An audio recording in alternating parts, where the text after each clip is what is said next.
Okay, welcome back. So the rest of the section, we're just going to look at the sine rose curves. So again, these are a little bit different. You can still get the number of petals the same way. So let's do that. So in this one, n is 3. So it's odd, so you have 3 petals. And again, if you have 3 petals,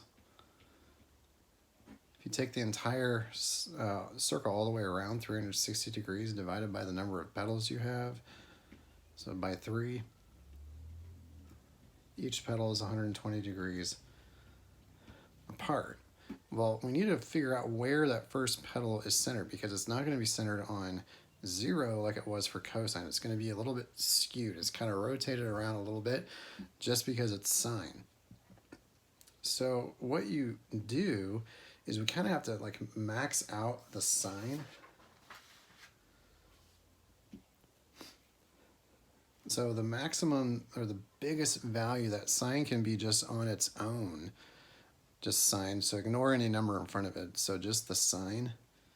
The biggest number that it could actually ever equal is 1. So whenever the sine is equal to 1, that's when it's going to hit this outer ring of 3. So that would mean it goes all the way out to r equals 3 and then comes back around. So set just the sine, just the trig part of it equal to 1 and start to solve for theta.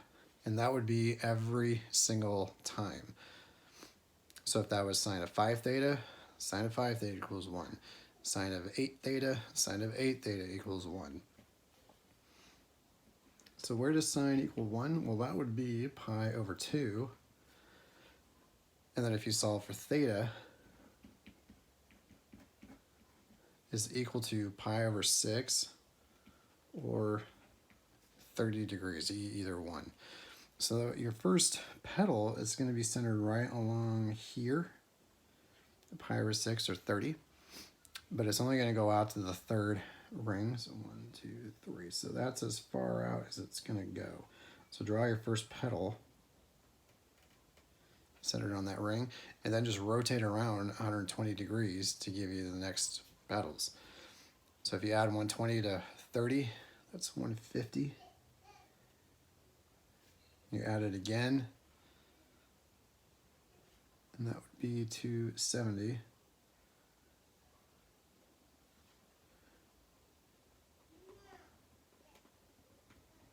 And there's your petals.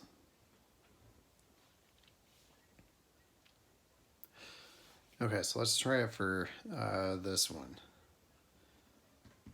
So n is equal to 2. So now it's even. So if you doubled it, that tells you the number of petals that you have. So there's 4 of them. So 360 divided by 4 is 90 degrees. So they're 90 degrees apart. But again, it's not necessarily centered right on the 0. It's going to be kind of skewed around. So take just the trig function, the sine, set it equal to 1 and solve for theta. So where does sine equal 1? Pi over 2. So that first petal is going to be centered right on pi over 4 or 45 degrees. And it's on the 4th ring. It's all the way out there. Okay, so there's petal number 1.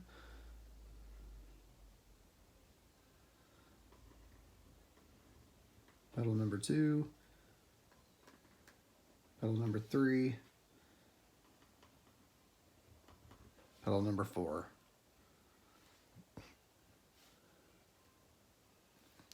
Okay, and there you go. That is how you sketch a sine rose curve. Okay, so go ahead and try the homework. If you have any questions, email me. Check out the rest of the notes. And there you go. Let me know if you have any questions.